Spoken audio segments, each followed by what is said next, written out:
name is Gary Rynhart. I work for the International Labour Organization. Within the ILO, I work for the Bureau of Employers Activities. All of the issues we've identified in the report I don't think will surprise employers hugely, but I think when you take them together as a collective, they represent a really big change for the workplace. I think COVID has been the biggest disruption to the workplace in generations. We're still feeling our way through the implications and impact of this change.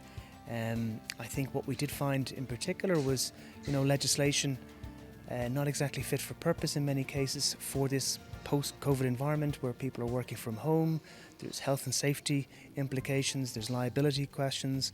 So I think there's a lot in terms of a legislation and policy that will have to be kind of adapted now for this new post-COVID normal.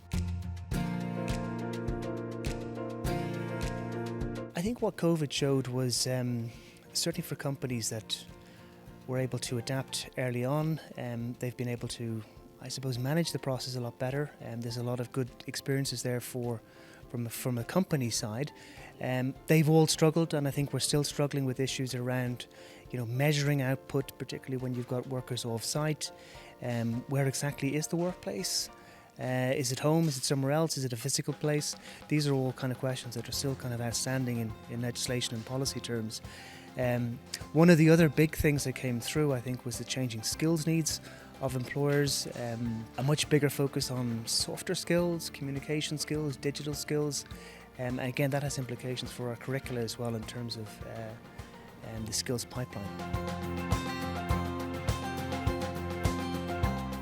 The way employers and unions together with government have worked so well, so quickly, particularly at the start of the pandemic where you had really big decisions that needed to be made around workplace disruption and changes, and I think tripartism was an absolutely invaluable tool in that respect all over the world actually.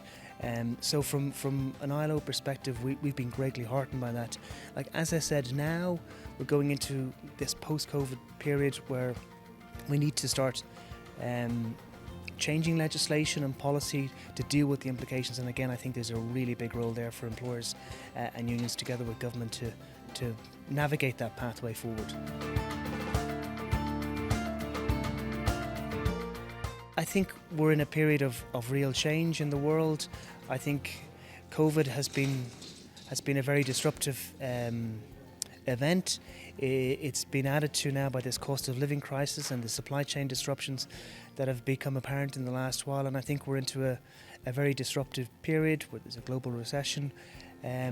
So I think I kind of see this period as a before and after. It's an inflection point, and I think in the years to come, workplaces will look quite different, economies probably will look quite different, and you'll see a lot of innovation coming through from these experiences. I think if you look back in history, when you've got a big disruption, to go back all the way to the 1920s, the last big global pandemic, the Spanish flu, it resulted in huge innovation in the years that followed, particularly medical innovation, but lots of new companies sprung up. The pharmaceutical industry was emboldened.